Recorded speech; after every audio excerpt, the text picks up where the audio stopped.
السلام عليكم. السلام عليكم. وعليكم السلام ورحمة الله وبركاته. شيخنا مرحبا. حياكم الله، كيف حالكم شيخنا؟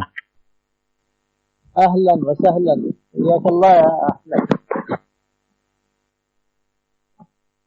الله يرضى عليك فينا. تفضل تبدأ شيخنا، أنتم على الهواء. الصوت واضح الصوت؟ نعم تفضل ابدأ. الحمد لله رب العالمين، والصلاة والسلام على رسول الله وعلى آله وأصحابه أجمعين. أما بعد، فالسلام عليكم ورحمة الله وبركاته. وعليكم السلام. فإنه يسعدني أن ألتقي مع إخواني السلفيين لنتذاكر فيما بيننا فيه منفعة لنا في ديننا. والله عز وجل قال: وذكر فإن الذكرى تنفع المؤمنين. إخواني، إن من المسلمات والأمور البديهيات أن كل مسلم يعلم بأن الله تعالى أرسل نبيه محمدا صلى الله عليه وسلم للناس كافة لإخراجهم من الظلمات إلى النور. أرسله مبشرا ونذيرا وداعيا إلى الله وسراجا منيرا. أخرج الله به الناس من الظلمات إلى النور، ومن الجهل إلى العلم، ومن الشرك إلى التوحيد، ومن التخبطات الجاهلية في جميع مستوياتها إلى العدل والقسط. فآمن بهذا النبي الكريم من أراد الله به خيرا واتبع هديه، حيث أن هديه خير الهدي، ومن اقتدى به نجا في الدنيا والآخرة وسعد وانتظمت حياته واستقامت أخلاقه وتعدلت سلوكه. وكل هذا مصداقا لقول الله عز وجل: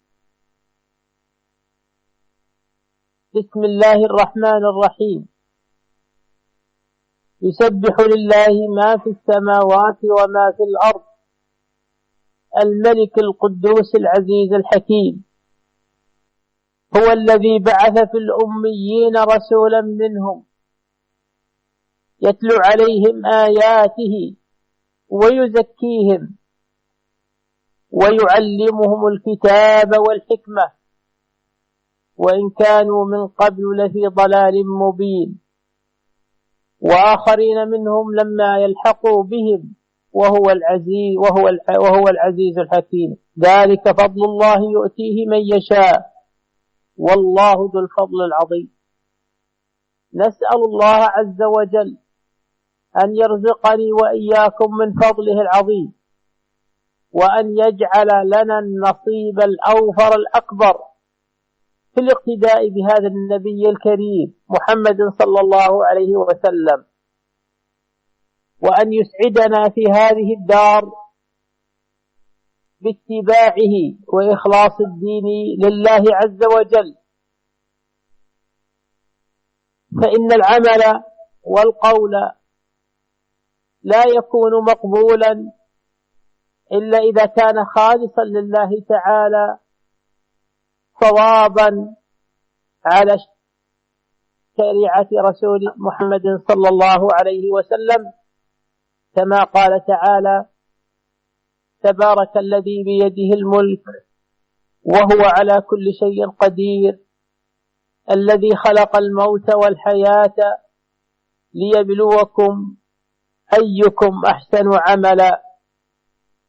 وأحسن عملا هو ما كان خالصا لله صوابا على شريعة رسول الله، كما قال ابن كثير وغيره من المفسرين.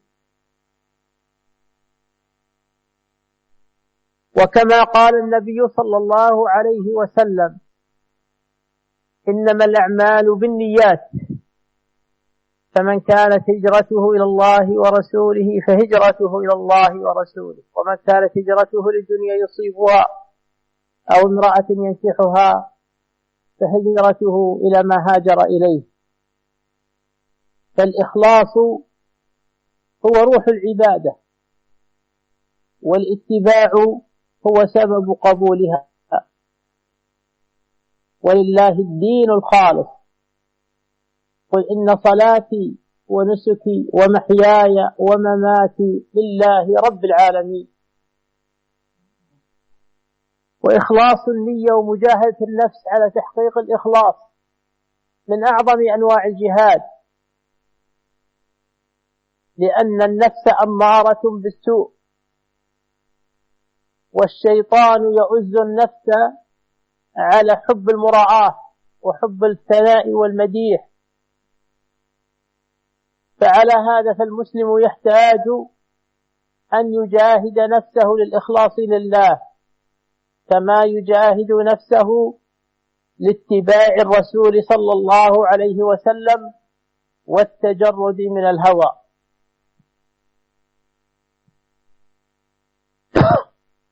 والنبي صلى الله عليه وسلم يقول كما في حديث عائشة رضي الله عنها: من عمل عملا ليس عليه أمرنا فهو رد.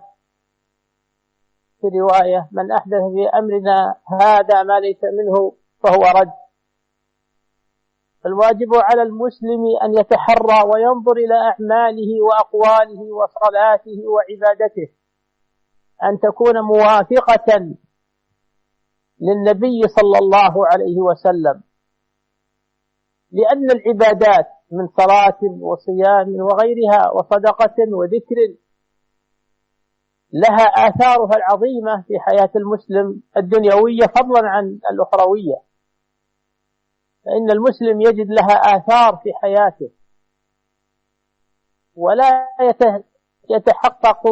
تتحقق هذه الآثار وهذه الثمار للعبادات على المسلم إلا إذا كانت عبادته خالصة لله صوابا على هدي النبي صلى الله عليه وسلم، ويستحضر ويحضر قلبه، لا يعبد الله بقلب الله، إنما يكون حاضر القلب في صلاته وفي عبادته وفي ذكره وفي قراءته للقرآن وفي دعائه، لا بد أن يكون حاضر القلب. فإذا اجتمعت هذه الأمور الثلاثة أثرت العبادة على المسلم، كما قال تعالى: إن الصلاة تنهى عن الفحشاء والمنكر. ولو نظرت إلى كثير من المسلمين اليوم تجدهم مجرد أن يخرجوا من المسجد بعد الصلاة رجعوا إلى معاصيهم ورجعوا إلى المنكرات.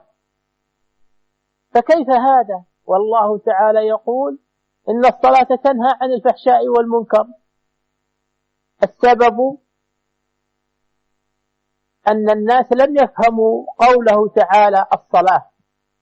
فالصلاة والألف واللام في قوله الصلاة هي للعهدية وليست للاستغراق، أي تلك الصلاة التي يجتمع فيها الإخلاص والاتباع وحضور القلب. فإن اجتمعت هذه الثلاث أثرت العبادات على المسلم في حياته، وصلح سلوكه وصلح قلبه وخشع في صلاته وفي عبادته، وأصلحت معاملاته وتوجه إلى الحلال وترك الحرام. كما في قوله صلى الله عليه وسلم: الحلال بين والحرام بين وبينهما أمور مشتبهات، فمن اتقى الشبهات فقد استبرأ لدينه وعرضه، كالراعي يرعى حول الحمى يوشك أن يقع فيه، ألا إن محارم الله حدوده، أو كما قال النبي صلى الله عليه وسلم. ثم قال: ألا وإن في الجسد مضغة إذا صلحت صلح الجسد كله، وإذا فسدت فسد الجسد كله. وصلاح القلب بصلاح العبادات، فإن اجتمعت العبادات الإخلاص والاتباع وحضور قلب، أثرت العبادات على حياة المسلم وأصلحت قلبه، وإذا صلح قلبه صلحت حياته. فهذه الأمور الثلاث يجب على المسلم أن يتفطن لها وأن ينتبه لها في حياته، في صلاته، في ذكره، في قراءته للقرآن، في قيامه لليل، في تسبيحه، في تهليله، في جميع أموره. يستحضر هذه الأمور الثلاث لكي تؤثر في عبادته وحياته، تصلح عبادته وبالتالي تصلح حياته ويصلح قلبه ويصلح سلوكه وتصلح أخلاقه. وكل هذا من آثار دعوة النبي التي جاءت لتزكية النفوس وإصلاح الأخلاق وإصلاح القلوب وإصلاح المعاملات. ولو أن المسلمين اليوم اتبعوا نبيهم صلى الله عليه وسلم مخلصين لله الدين، مقتفين آثار النبي صلى الله عليه وسلم، يستحضرون قلوبهم عند أداء العبادة، همهم رضا رب العالمين، اتباع شريعة نبيه، لصلحت أحوال المسلمين اليوم في جميع مستوياتهم، ذكورا وإناثا، كبارا وصغارا، حكاما ومحكومين. فالواجب على المسلمين عموما الرجوع إلى هذه الركائز وهذه الأسس، وأن يعلموا علم اليقين بأنه لا صلاح لهم إلا باتباع الرسول صلى الله عليه وسلم، من تحقيق الإخلاص والتوحيد وتحقيق الاتباع لهذا النبي الكريم والاقتداء بسلف هذه الأمة الذين اجتمعوا على الحق، والذين يعتبر إجماعهم ميزانا للمسلمين يقيسون به الجماعات وأقوال الرجال والمقالات والعقائد. فكل ما كان موافقا لما كان عليه السلف فهو حق، وما خالف ما كان عليه السلف فهو باطل. ولهذا يقول الإمام مالك رحمه الله تعالى: لا يصلح آخر هذه الأمة إلا بما صلح به أولها. نسأل الله تعالى أن يصلح أحوالنا وأحوالكم. إخواني، إن مما جاء به الرسول صلى الله عليه وسلم في تزكية النفوس وصيته لمعاذ بن جبل وللصحابة عموما وللمسلمين في قوله صلى الله عليه وسلم: اتق الله حيثما كنت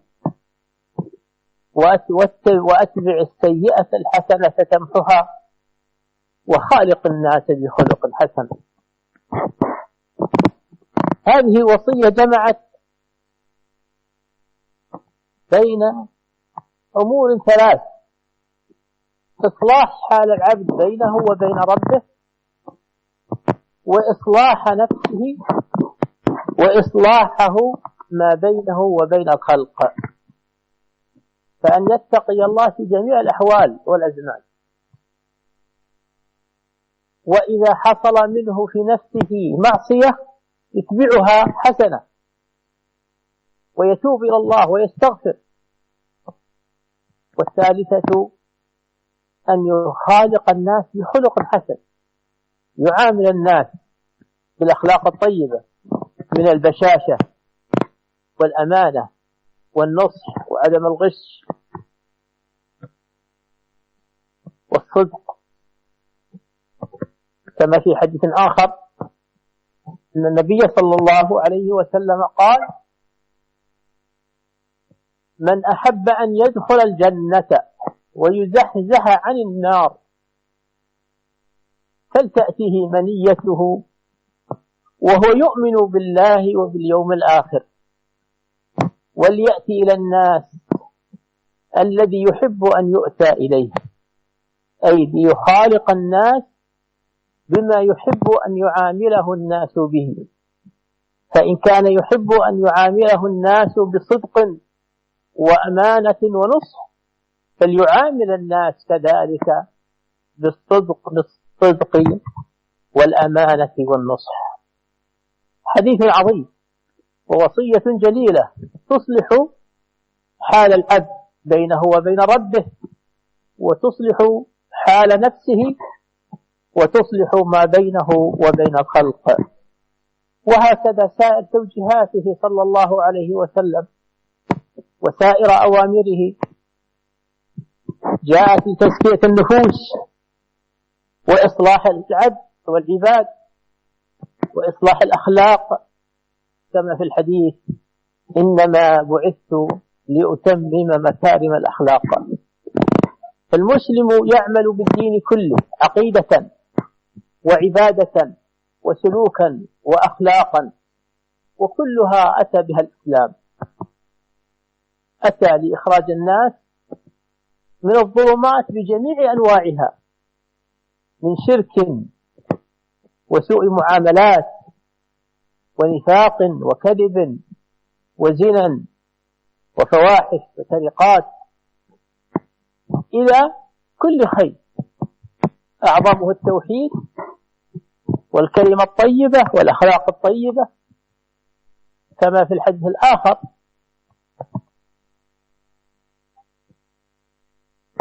الإيمان 63 شعبة، أعلاها قول لا إله إلا الله، وأدناها إماطة الأذى عن الطريق. فالإيمان والإسلام أتى بجميع الأمور التي تصلح البشرية، من أعلاها وهو التوحيد، وأدناها تنظيف الطرق وإزالة الأذى عن طريق المسلمين، لأن الدين عظيم والإسلام دين عظيم جاء لإصلاح البشرية في جميع مستوياتها، في عقائدها، في عباداتها، في أخلاقها، في معاملاتها، سواء المعاملة بين المسلمين أو المعاملة بين الرجل وزوجته أو المعاملة بين الرجل وولي أمره أو المعاملة بين الأبناء وآبائهم أو المعاملة مع الكفار، كل ذلك أتى به الإسلام. المعاملة بين الجيران، المعاملة بين الأقارب والأرحام، حتى المعاملة مع الحيوانات والرفق بها والإحسان إليها. فديننا دين عظيم أتى بإصلاح البشرية في جميع مستوياتها. أسأل الله عز وجل أن يفقهنا في هذا الدين العظيم، وأن يرزقنا الثبات عليه، وأن يحشرنا مع النبيين يوم القيامة، وأن يجعلنا مع الذين أنعم الله عليهم من النبيين والصديقين والشهداء والصالحين، وحسن أولئك رفيقا. وصلى الله وسلم وبارك على نبينا محمد، والسلام عليكم ورحمة الله وبركاته. السلام. Syakarallahu lakum syekhna wa ahsanallahu ilaikum. Nafa'allahu bikumul Islam wal muslimin. Amin, amin. Jazakumullahu khairan. Allah jazakum khair syekhna. Ahlan wa sahlan. Assalamualaikum warahmatullahi. Ahlan wa waalaikumsalam warahmatullahi wabarakatuh. Hayakallah ya Ahmad. Ahlan wa sahlan. Bismillahirrahmanirrahim. Alhamdulillah wassalatu wassalamu ala Rasulillah wa ala alihi wa sahbihi wa man wala. Amma ba'd. Alhamdulillah, barusan kita telah mendengarkan bersama nasihat serta tausiah yang ringkas namun begitu padat dan bermanfaat dari Syekh kita semua, Syekh Abdullah bin Salfiq Al-Dhafiri hafizahullah ta'ala wa ra'ah. Di awal setelah muqaddimah beliau memuji Allah dan bersolawat kepada Rasulullah sallallahu alaihi wasallam. Lalu beliau sebutkan, sungguh membuatku bahagia dan senang bisa bertemu dengan saudara-saudaraku salafiyin. Kita saling mengingatkan perkara yang itu bermanfaat bagi agama kita, karena itu yang Allah sebutkan di dalam Quran, fadzakir fa inna dzikra tanfa'ul mu'minin. Dan sampaikanlah peringatan, karena peringatan itu bermanfaat bagi orang-orang yang beriman. Kewajiban kita semua untuk mengetahui dan mengingat bahwa termasuk perkara yang mendasar, termasuk perkara pokok dalam Islam ini yang harus diyakini oleh setiap muslim, bahwa Allah subhanahu wa ta'ala telah mengutus Rasulnya Muhammad sallallahu alaihi wasallam kepada segenap umat manusia. Allah utus beliau untuk mengeluarkan mereka dari kegelapan menuju cahaya. Allah utus beliau sebagai mubasyiran wa nadhira, sebagai penyampai berita gembira bagi yang taat, dan sebagai menyampaikan ancaman Allah bagi mereka yang bermaksiat. Allah utus pula beliau sebagai cahaya yang menerangi. Demikian beliau menyampaikan risalah Allah untuk mengeluarkan umat manusia dari kegelapan menuju cahaya, dari kegelapan syirik menuju cahaya tauhid, dari kegelapan kejahilan menuju cahaya ilmu, dari segala bentuk jahiliyah yang ada di masa dahulu kepada iman dan ilmu. Maka yang beriman kepada beliau, mengikuti ajaran beliau, dia yang akan bahagia dan selamat, karena memang petunjuk beliau adalah sebaik-baik petunjuk. Yang mentaati beliau dan mengikuti beliau akan selamat di kehidupan dunianya, begitu pula di akhiratnya kelak. Yang istiqamah di atas bimbingan beliau dalam ibadahnya akan lurus dan akan baik ibadahnya, akan membaik pula akhlak dan budi pekertinya. Semua ini sebagaimana yang Allah sebutkan di dalam Quranul Karim tentang nabinya, huwallazi arsala rasulahu bil huda wa dinil haq liyudhhirahu 'alad dini kullih. Dialah yang mengutus rasulnya membawa petunjuk dan agama yang hak untuk memenangkan di atas semua agama yang ada. Allah pula menyebutkan tentang Rasul-Nya yang diutus kepada umat manusia sebagai pembimbing mereka dan mengajari kebaikan kepada mereka, maka kita memohon kepada Allah untuk memberi rizki kepada kita semua, termasuk agar Allah menjadikan kita termasuk orang yang mendapat bagian terbesar dalam mutaba'ah, mengikuti dan mentaati Rasul-Nya dengan penuh keikhlasan dalam setiap amal perbuatan kita.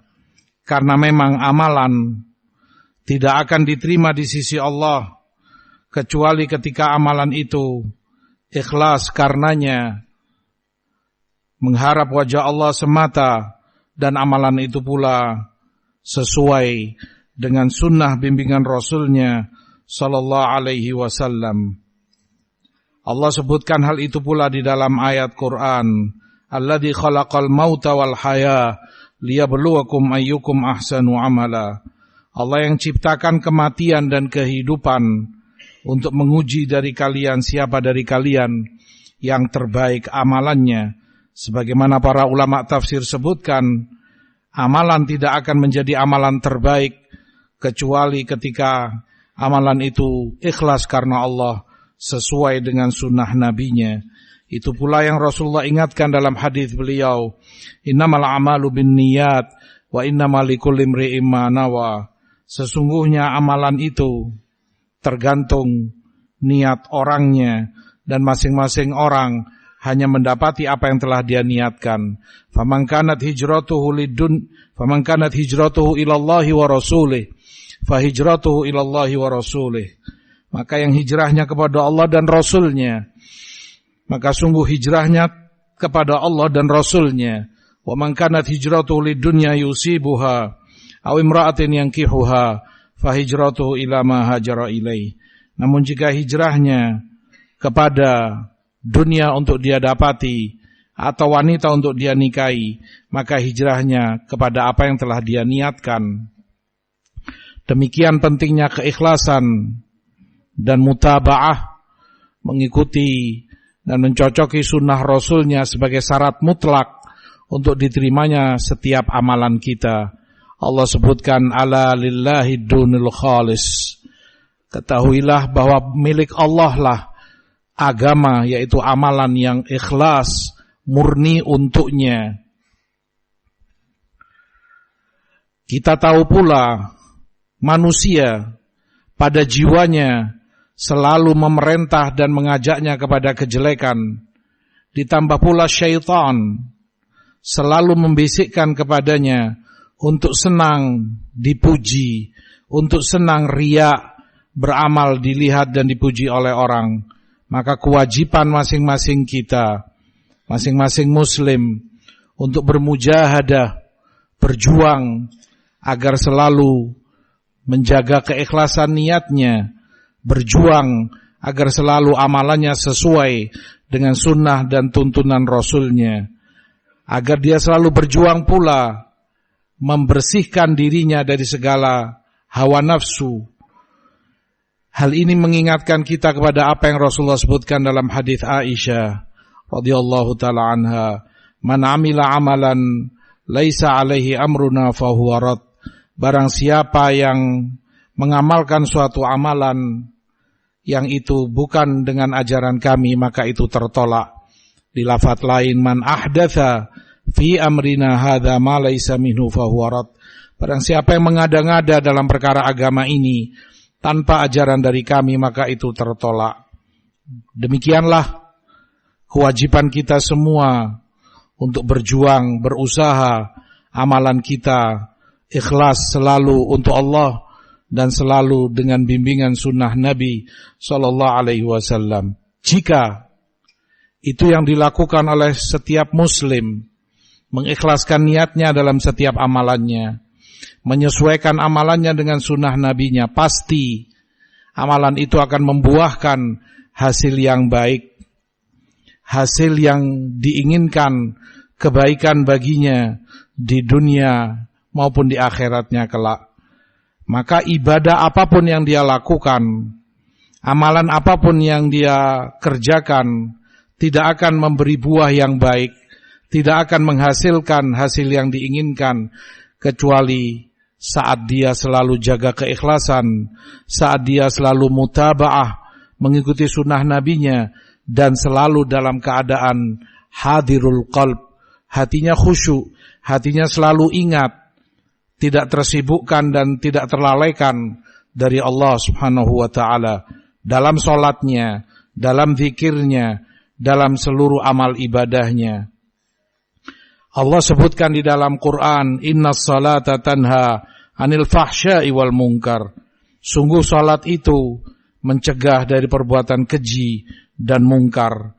Sementara kita mendapati banyak orang yang kalaupun dia mengerjakan salat, begitu selesai salat, kembali lagi dia melakukan banyak kemungkaran. Bagaimana mungkin itu terjadi? Perhatikanlah yang Allah sebutkan di dalam ayat innas salah, as-salah, salat dengan alif lam al-ahdiyah, yaitu salat yang Allah kehendaki, yang mencegahmu dari perbuatan keji dan mungkar. Salat yang Allah kehendaki adalah salat yang penuh dengan keikhlasan padanya. Salat yang Allah kehendaki, salat yang sesuai dengan bimbingan dan sunnah nabinya. Salat yang Allah kehendaki, salat yang dengannya seorang hamba qalbunya hadir, dia khusyuk, ingat dan tidak tersibukkan dengan hal-hal lain di luar salatnya. Jika terkumpul semua ini, tiga perkara ini, keikhlasan, mutaba'ah, dan hudurul qalb, hati yang selalu hadir, hati yang selalu khusyuk, pasti ibadahnya akan menghasilkan buah yang baik, mempengaruhi secara positif dalam kehidupannya. Demikian pula kalau kita mengingat apa yang Rasulullah SAW sebutkan dalam hadisnya, al-halalu bayyin wal haramu bayyin wa bainahuma umur mushtabihat la ya'lamuha katsirun minan nas. Yang halal itu jelas, yang haram itu jelas, dan di antara keduanya perkara rancuh, tidak jelas antara halal dan haramnya, tidak banyak diketahui oleh manusia. Faman ittaqa syubuhat faqad istabra ala dinihi wa irdih. Barang siapa yang menghindar, menjauh dari syubhat, dia telah terjaga agama dan kehormatannya. Wa man waqa'a fi syubuhat waqa'a fil haram. Tapi ketika dia jatuh dalam syubhat, dia telah terjatuh pada perkara yang haram. Karra'i yar'a haulal hima yushiku an yaqa'a fi. Seperti penggembala yang menggembalakan gembalaannya dekat-dekat dengan milik orang lain, akan masuk dan memakan milik orang lain. Lalu Rasulullah sebutkan, ala inna fil jasadi mudghah, idza saluhat saluhal jasadu kulluh, wa idza fasadat fasadal jasadu kulluh, ala wahiyal qalb. Ketahui dalam jasadmu ada segumpal darah. Jika itu baik, maka akan jadi baik seluruh jasadmu. Jika itu rusak, akan rusak pula seluruh jasadmu. Dan ketahui itu adalah qalbu. Maka jika qalbu seorang hamba baik, saleh, akan berpengaruh menjadi saleh pula hamba tersebut, akan menjadi saleh dan baik kehidupannya. Maka kembali kepada tiga perkara di atas, kita harus pahami, kita harus ingat selalu keikhlasan dalam setiap ibadah kita, mengikuti sunnah Nabi kita, dan hudurul qalb. Selalulah khusyuk, hadir qalbumu, tidak terlalaikan dan tidak tersibukkan dengan perkara-perkara duniawi di luar ibadahmu. Dalam setiap ibadah, ingat dan jagalah tiga perkara ini. Dalam sholatmu, dalam ketika engkau baca Quran, ketika engkau berzikir, ketika engkau bertasbih kepada Allah, dan dalam seluruh amalan ibadah kita semua, agar ibadah itu berpengaruh baik, berbuah baik dalam kehidupan kita, sehingga terbenahi kalbu kita, suluk, budi pekerti dan akhlak kita juga akan menjadi baik karenanya. Maka kewajiban setiap muslim untuk mengikuti petunjuk nabinya, agar yang terpenting dan segalanya dia utamakan adalah mengikuti, meniru Rasulullah sallallahu alaihi wasallam. Semua umat ini pada lapisannya, yang muda maupun yang tua, pemimpin maupun yang dipimpin, laki maupun wanita, agar terbenahi kehidupan mereka di dunia ini. Sungguh tidak akan terbenahi, tidak akan menjadi baik urusan umat ini kecuali dengan mereka mengikut dan mentaati Rasul mereka. Demikian pula dengan mereka bertoladan mengikuti salaf umat ini dari para sahabat dan tabi'in. Maka setiap yang sesuai dengan salaf, maka itulah yang hak. Setiap yang menyalahi salaf, maka itu adalah batil. Sebagaimana diucapkan oleh Imam Malik rahimahullahu ta'ala, la yasluhu akhiru hadhil ummah illa bima saluha bihi awwaluha. Tidak akan terbenahi, tidak akan jadi baik urusan akhir umat ini kecuali dengan sesuatu yang terbenahi karenanya generasi pertama umat ini, yaitu salaf. Aku memohon kepada Allah subhanahu wa ta'ala untuk membenahi kondisi kita dan kondisi segenap kaum muslimin. Termasuk wasiat Rasulullah sallallahu alaihi wasallam kepada Mu'adz bin Jabal, yang itu wasiat pula kepada setiap muslim dari umatnya. Ittaqillah haitsuma kunta wa atbi'is sayyi'atal hasanata tamhuha wa khaliqin nasa bi khuluqin hasan. Bertakwalah engkau kepada Allah dimanapun engkau berada. Ikuti kejelekan itu dengan kebaikan, itu akan menghapusnya. Dan berakhlaklah kepada orang dengan akhlak yang baik. 3 wasiat yang begitu agung dari Rasul sallallahu alaihi wasallam. Yang pertama, takwa kepada Allah dimanapun engkau berada, membenahi hubunganmu dengan Allah subhanahu wa ta'ala. Yang kedua, ikuti kejelekan dengan kebaikan, niscaya itu menghapusnya. Membenahi pada urusan dirimu sendiri, jika engkau bermaksiat, terpreset dalam suatu dosa, bersegeralah kembali kepada Allah, bertobatlah, itu akan membenahi dirimu. Yang ketiga, hubunganmu dengan orang lain, bermuamalah dengan mereka dengan akhlak yang baik, dengan senyum, dengan muka manis, dan seluruh akhlak-akhlak terpuji.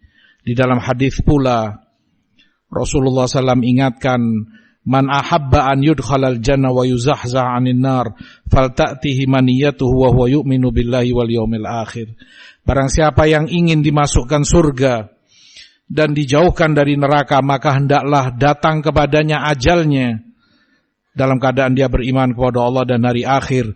Wa an ya'ti ilan nas bima yuhibbu an yu'ta ilaih, dan hendaklah dia bergaul dengan orang lain, bermuamalah sebagaimana dia senang orang bermuamalah padanya. Jika kamu ingin dihormati orang, maka hormati orang.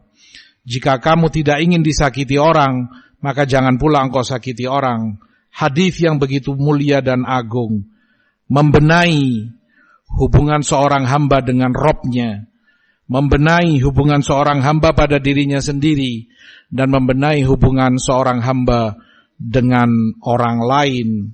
Demikianlah Rasulullah sallallahu alaihi wasallam diutus oleh Allah membawa misi yang begitu mulia. Dalam hadis beliau, innama bu'ithu liutammima makarimal akhlak. Aku diutus oleh Allah untuk menyempurnakan akhlak-akhlak yang terpuji. Maka setiap muslim berkewajiban mengikuti setiap bimbingan dan sunnah nabinya, agar dia terentaskan dari segala bentuk kezaliman, terentaskan selamat dari segala bentuk kegelapan, dari gelapnya syirik kepada tauhid, dari jeleknya muamalah kepada muamalah yang baik secara umum, dengan mengikuti sunnah, dia akan terselamatkan dari segala bentuk kejelekan menuju segala bentuk kebaikan. Tauhid dan akhlak yang baik merupakan perkara yang sangat terpenting dari semua itu.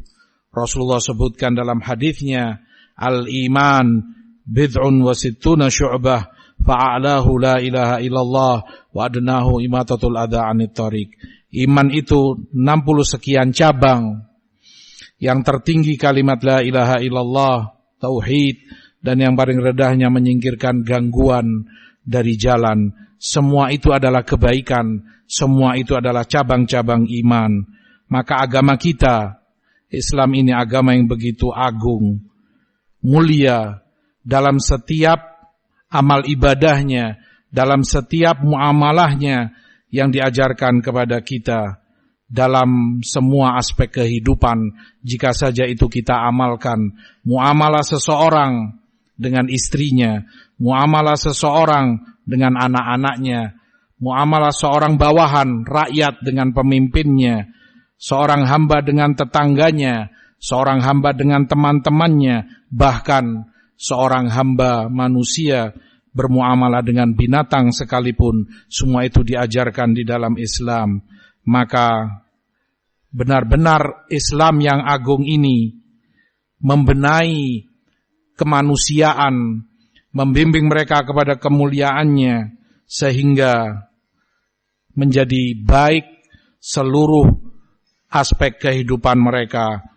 Dengan ini aku memohon kepada Allah Subhanahu wa ta'ala untuk mengumpulkan kita di yaumul qiyamah kelak bersama para nabi, para syuhada, para siddiqin dan orang-orang saleh. Amin ya rabbal alamin. Itu mungkin secara ringkas nasihat berharga dan wasiat dari Syekh Abdullah Ibn Salfiq Al-Dhafiri. Mungkin ada kurang dan salahnya itu dari saya, karena beberapa suara kurang jelas. Antum bisa dengarkan kembali, mungkin ada yang terlewat. Wallahu ta'ala alam, wa sallallahu ala nabina Muhammad, wa jazakumullah khair ala husnul istima'. Wassalamualaikum warahmatullahi wabarakatuh.